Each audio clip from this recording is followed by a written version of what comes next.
Good Monday morning. Hope your day is off to a great start. I'm Jared Klein here at the NBC29 Digital Desk with a look at your morning rush. Let's start things off as we always do with a look at the top stories being clicked on over on NBC29.com this morning. Coming in at number one, a nurse with UVA Health retiring after decades of helping others. We'll get to that story in just a moment. At number two, Virginia earns 4 seed in South Region for NCAA tournament. Let the March Madness begin. And then at number three, 4 RPS students shot Friday night, one of them dead. This occurred in Richmond. All right, our top story this morning: for more than 5 decades now, a nurse at UVA Health has been dedicated to helping others. Now, after taking care of countless patients and working in a variety of roles, he has decided to step down. NBC29's Bria Stith is highlighting his dedicated journey in the medical profession. Take a look. Whether it's patients or staff, the people are what's kept me going. Falling in love with the medical field wasn't the plan. I had dropped out of UVA to play in a band, and I needed a day job. In 1971, Paul Merrill's job search led him to UVA Health, where he's been for 52 years. Didn't take long to realize that it was a place with lots of things to learn and to see kind of career opportunities. Merrill says during most of his career as a clinical nurse specialist, he was a full-time worker and part-time student because there's always something to learn. Went to school and finished my associate's degree first, and then 10 years later my bachelor's degree, and then finished my master's degree 30 years ago. He says there's a reason why he was never tempted to leave. And it seems like it just rolled by is because while there have been lots of challenging times, including the last 3 years of COVID, I've never a single day been bored or felt like I didn't want to be there. Merrill says he can't even count the number of patients he has helped. Some have given him tokens for his care, like this plaque from a patient who had complications after childbirth.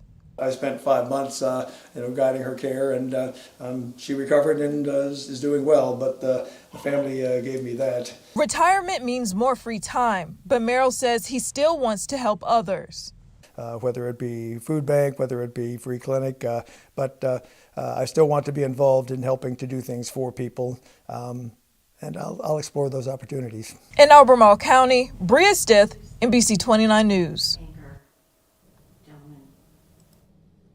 All right, that is a man who truly loves his job. Thank you, Bria, for that great story. All right, well, starting next year, Virginia firefighters will be required to complete training on electric vehicle fires. And although this training is not required just yet, Charlottesville Fire Department is ahead of the game. The fire department is training to use an emergency plug that switches electric vehicles into neutral. One tool they're still waiting on is a fire-resistant blanket that you can actually place over the car to put out the fire. Here's a little bit more on that. Most of the issues that we have with electric vehicle fires is the batteries are isolated and they're kind of hard to get to, so it's kind of hard to access the fire and to put them out. And the agency's deputy chief there says electric vehicle fires are not very common in Charlottesville right now, but Virginia lawmakers say that number will likely increase soon as more and more electric vehicles hit the road. All right, well, let the madness begin. Virginia is the 4 seed in the South Region for the NCAA tournament and will play 13 seed Furman Thursday in Orlando, Florida. That game will tip off at 12:40 and will be shown on True TV. The winner will play either 5 seed San Diego State or 12 seed Charleston in the second round. That's happening on Saturday, March 18th. Here's UVA head coach Tony Bennett. We caught up with him last night. Kihei, one of the reasons he wanted to come back was to help, get back to the tournament and do the best you can in there. Armand and Jaden really that was an important part of their process in choosing Virginia to have that chance to the opportunity in the NCAA is so grateful, excited, and the season's awesome in its way. And then there's the excitement of the NCAA tournament. And so to be one of the chosen for that and qualified for it was definitely important. So don't take that for granted for sure. All right, some exciting stuff there. This is Virginia's 9th NCAA tournament appearance under Coach Bennett in his 14 seasons at UVA. All right, let's head to Page County now. That's where it is Restaurant Week and a new distillery is making its debut. Blue Shepherd Spirits adds some extra flavor by being owned and founded by a husband and wife duo who are also full-time first responders. The distillery has already tapped in some regulars who are impressed by the dedication. We started from the ground up, small batches, making them bigger and bigger, but it's a completely different environment than being at the firehouse. I still am, helping them on their worst day, and now I'm able to help people relax and enjoy when they're having better days. They took a fun hobby and turned it into a remarkable business that we love to support. I love the floor. It's a spectacular floor. I love coming and seeing it, and I can walk here.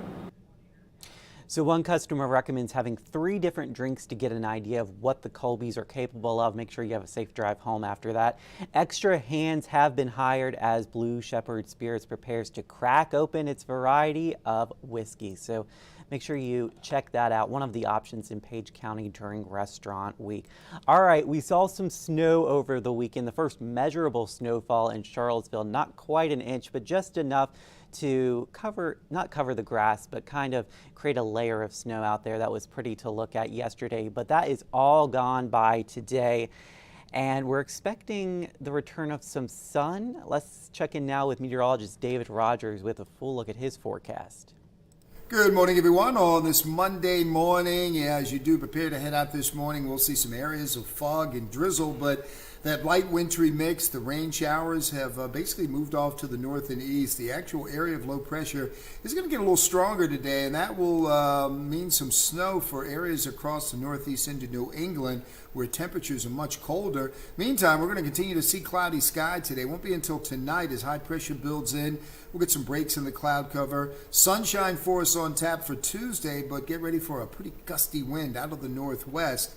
And those winds could exceed 30 to 35 miles an hour. So certainly want to keep that in mind. Make sure conditions, things are outside, are pretty secure. Again, that'll be for your day Tuesday. Looks like a relatively dry week. Next chance for any rain won't come until late Friday into early Saturday. That's a quick look at your forecast for now. Have a great and safe day. All right, thank you, David. I did tease you guys a bit with that sunshine returning. It looks like that's going to be tomorrow with windy conditions, a high of 47 tomorrow. But today, a high of 51, mild drizzle and some fog this morning.